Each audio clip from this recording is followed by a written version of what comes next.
Jadikan ku hamba berkenan kepadamu.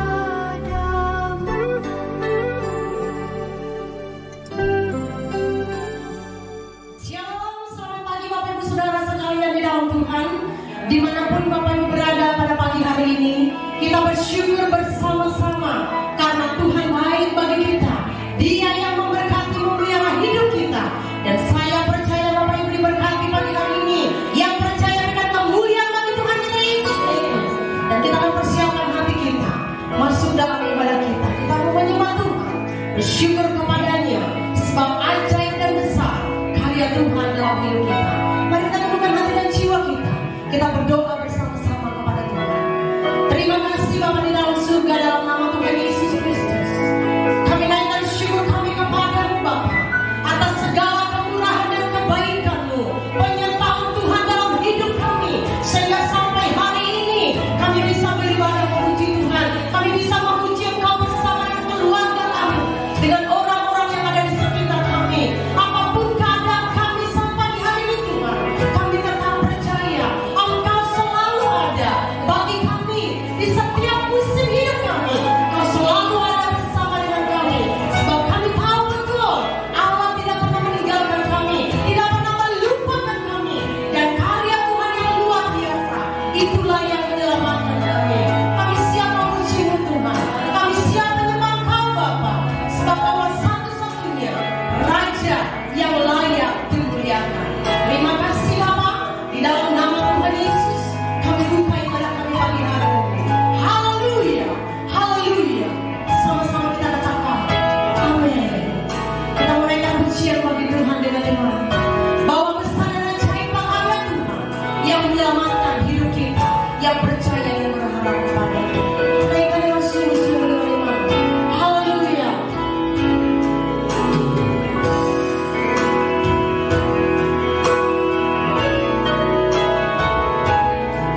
Shalom, selamat jumpa Bapak Ibu sekalian, jemaat yang Tuhan kasihi. Lama sudah kita tidak berjumpa oleh karena situasi dan kondisi yang sedang terjadi seperti sekarang ini. Tetapi apapun yang terjadi, kita harus tak bersyukur dan berterima kasih kepada Tuhan.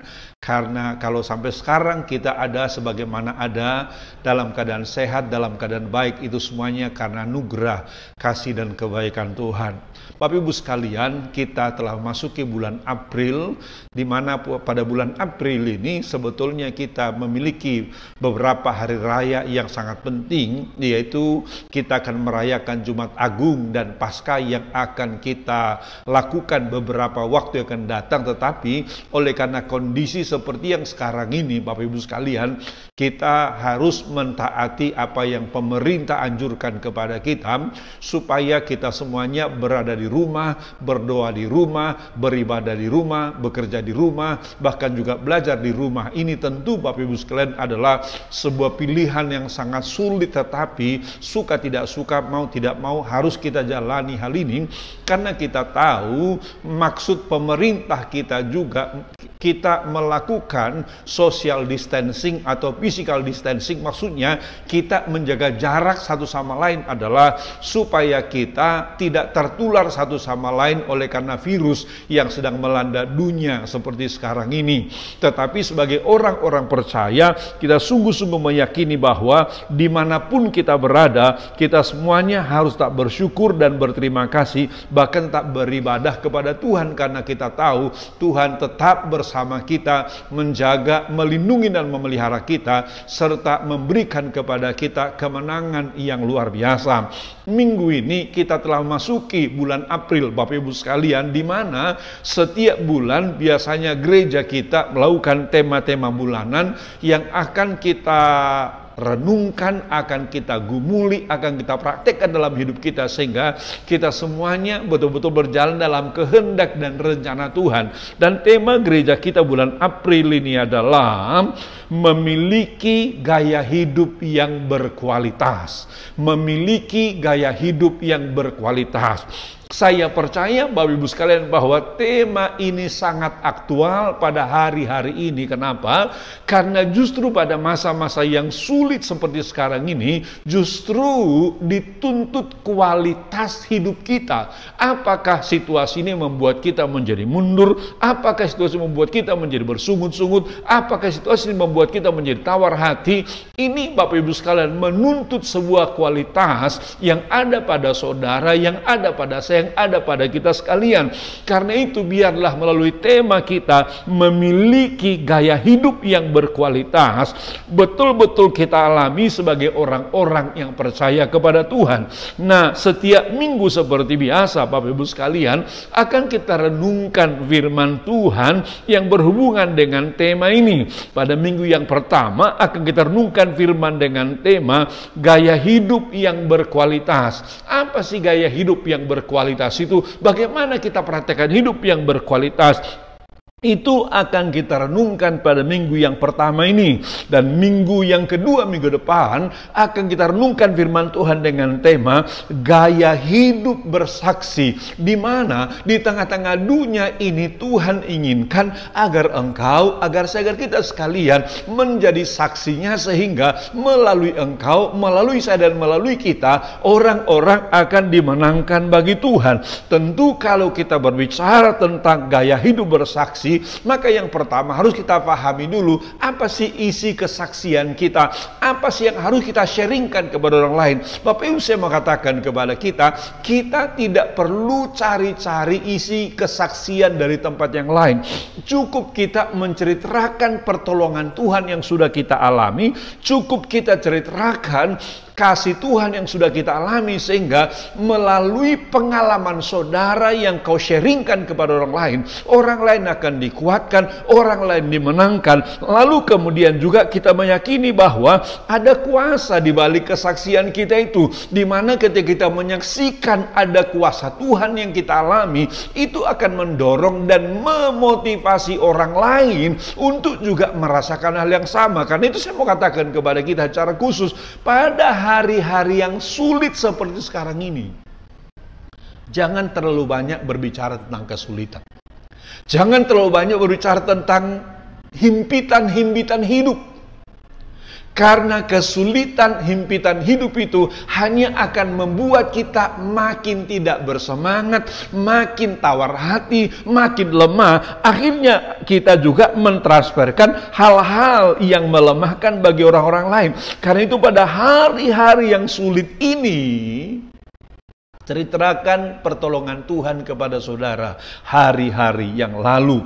Ceritakan kasih Tuhan yang sudah kau rasakan hari-hari yang lalu. Katakan kepada dirimu, kalau hari-hari yang lalu Tuhan tolong saya, maka hari-hari ini juga Tuhan pasti akan tolong dan berikan kekuatan dan kemenangan. Saya percaya ketika ini kita sharingkan kepada orang lain juga akan merasakan kasih dan kebaikan Tuhan, sehingga kesaksianmu menjadi kesaksian yang berkuasa. Lalu pada minggu ketiga nanti, Bapak Ibu sekalian, bagian dari memiliki gaya hidup yang berkualitas ini, maka kita juga harus mengembangkan gaya hidup memberi.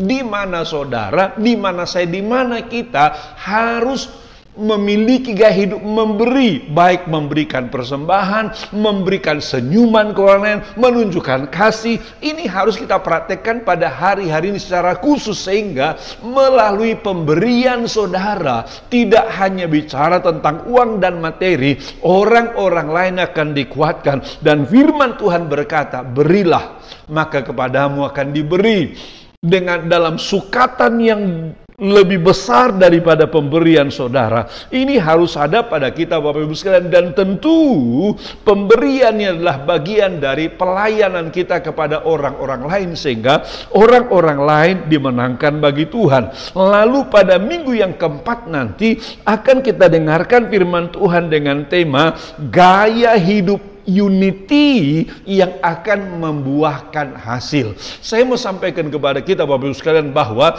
pada hari-hari yang sulit seperti sekarang ini, tidak waktunya kita menyendiri.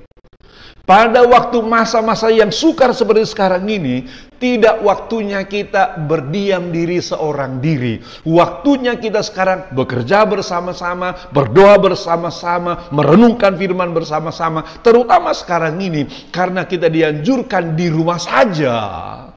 Maka unity yang pertama-tama kita lakukan dalam keluarga kita masing-masing. Saya mau katakan kepada kita bahwa masing-masing keluarga kita nanti akan mengalami mujizat Tuhan, akan mengalami kuasa dan kemuliaan Tuhan yang Tuhan nyatakan kepada kita. Jadi Bapak Ibu sekalian, ini adalah tema-tema khotbah yang akan kita dengarkan selama bulan April ini. Karena itu saya himbau kepada kita sekalian bahwa tetap beribadah di rumah saudara bersama dengan segenap keluarga. Kepala keluarga sekarang, para ayah sekarang dituntut menjadi imam-imam yang akan membawa keluarga saudara kepada Tuhan. Ketika ini kita lakukan, saya mau katakan kepada kita, tertutupnya gereja tidak akan jadi persoalan bagi kita. Tidak adanya ibadah raya bersama-sama di gereja tidak akan mengurangi iman dan pengharapan kita kepada Tuhan. Kenapa? Karena kita bersama-sama unity di keluarga kita masing-masing. Karena itu saya himbau kepada kita, biar tiap keluarga terlibat dalam doa berantai yang kita lakukan pada hari-hari ini. Biar tiap keluarga berdoa bersama-sama, ambil waktu 1 jam bersama-sama dalam keluarga berdoa kepada Tuhan. Maka saya percaya Tuhan akan halaukan virus ini. Bahkan setelah terlewatnya virus ini, maka kita akan lihat kemenangan yang luar biasa. Akan lihat mujizat Tuhan yang luar biasa yang Tuhan berikan bagi setiap kita. Jadi Bapak Ibu sekalian, ini tema-tema kita pada bulan April ini. Nah, secara khusus pada hari ini, tema kita adalah gaya hidup yang berkualitas. Apa sih yang dimaksud dengan gaya hidup yang berkualitas itu? Gaya hidup yang berkualitas itu, Bapak Ibu sekalian, paling tidak ada 3 hal di dalamnya. Yang pertama adalah masing-masing kita hidup sesuai dengan panggilan yang Tuhan berikan bagi setiap kita. Nanti tiap-tiap keluarga men-sharingkan bagian-bagian pertanyaan dalam bahan khotbah ini, sehingga dengan demikian masing-masing keluarga nanti akan menemukan panggilannya masing-masing dan berjalan dalam panggilannya masing-masing. Maka kita akan lihat Tuhan memakai kita menjadi alatnya yang luar biasa. Yang kedua, hidup yang berkualitas itu adalah hidup yang makin dewasa. Hidup yang makin dewasa. Saya mau katakan kepada kita bahwa tidak waktunya lagi kita sekarang bergaya hidup kanak-kanak yang gampang kecewa, gampang tawar hati, gampang ngambak dan lain sebagainya. Waktunya kita sekarang bergaya hidup yang makin hari makin dewasa, makin kuat, makin kokoh. Dan saya percaya kalau ini dimiliki oleh seluruh jemaat, baik GBI Permata maupun ujung Menteng sana, maka kita akan lihat, kita akan berbuah-buah seperti tema kita, Bapak Ibu sekalian, dalam gereja kita, yaitu kita menjadi jemaat yang dewasa. Jemaat yang dewasa, umat yang dewasa, berbuat dan memberitakan Injil, maka itu akan menjadi kenyataan bagi setiap kita. Lalu yang ketiga, bagian dari hidup yang berkualitas itu adalah hidup yang berpegang pada kebenaran Allah. Hidup yang berpegang pada kebenaran Allah. Saya mau katakan kepada kita, hari-hari ini kita akan dihadapkan kepada banyak-banyak tantangan. Dan pasti juga akan banyak macam-macam nasihat, macam-macam arahan, macam-macam trik yang akan ditawarkan kepada kita. Saya mau katakan kepadamu, jangan terpengaruh dengan nasihat orang fasik. Jangan terpengaruh dengan nasihat dunia ini. Tapi biarlah engkau, biarlah saya, biarlah kita semuanya berpegang kepada kebenaran firman Tuhan. Kenapa? Karena ketika engkau berpegang pada kebenaran firman Tuhan, maka engkau akan berdiri kokoh di atas batu karang yang teguh. Apapun tantangannya, persoalan dan masalahnya, kita semuanya tetap akan hidup dalam kemenangan dan kemenangan. Jadi saya mau sampaikan kepada kita, biarlah tiap keluarga merenungkan firman ini dan men-sharingkan bagian-bagian pertanyaan-pertanyaan di bawah sini. Sesudah itu biarlah tiap keluarga berdoa bersama-sama dengan kesatuan hati, karena ketika kita berdoa bersama-sama dalam kesatuan hati, kita akan lihat mujizat Tuhan. Saya ingin dengar semua jemaat Permata dan ujung Menteng mengalami kuasa Tuhan yang luar biasa, mengalami perkara-perkara yang dahsyat, karena Tuhan kita memang adalah Tuhan yang luar biasa. Karena itu saya berdoa bagi setiap kita, nanti saudara setelah sharing berdoa dalam keluarga masing-masing, panjatkan doa syafaat kepada Tuhan untuk keluarga, untuk jemaat, untuk para pelayan-pelayan Tuhan, untuk pemerintah kita, dari pemerintah yang terendah, RT, RW, lurah, camat, wali kota, bupati, gubernur, para menteri dan presiden, sehingga bahkan kita berdoa untuk bangsa kita, sehingga bangsa kita akan lepas dari virus malapetaka yang luar biasa ini. Mari kita hardik virus ini dalam nama Yesus. Kita katakan bersama-sama, hai virus, enyah engkau. Maka virus ini akan segera pergi dan kita semuanya akan mengalami kuasa dan kemuliaan Tuhan. Saya berdoa bagi setiap kita, Tuhan Yesus, kau lihat sidang jemaat-Mu GBI Permata dan ujung Menteng di tempat ini pada saat ini. Engkau lihat pergumulan mereka pribadi-pribadi. Engkau lihat tantangan mereka, rumah tangga lepas rumah tangga. Tuhan, biar engkau lawati mereka secara pribadi, jamah mereka dengan kuasa-Mu, sehingga tidak ada satupun yang tawar hati, tidak ada satupun yang kecewa, tidak ada satupun yang undur daripada-Mu, melainkan melalui masalah ini kami makin kuat, kami makin menang, kami makin kokoh dan makin tidak tergoyahkan, karena kami berdiri di atas batu karang yang teguh, yaitu Yesus Kristus Tuhan kami. Terima kasih Bapa. Engkau sudah melawat dan sudah menjamah umat-Mu ini. Bahkan Engkau sudah memimpin mereka beberapa minggu ini tidak beribadah di gereja, tapi beribadah di rumah-rumah. Tapi satu hal yang kami yakini adalah Engkau tetap Tuhan yang sama, yang tidak pernah meninggalkan kami, orang-orang yang percaya kepada Tuhan. Haleluya. Amin. Selamat kepada seluruh jemaat melakukan sharing di keluarga masing-masing. Sesudah itu nanti saudara akan berdoa syafaat dipimpin oleh para bapak dan para ibu sehingga kita semuanya makin kuat dalam Tuhan. Haleluya. Tuhan berkati. Shalom.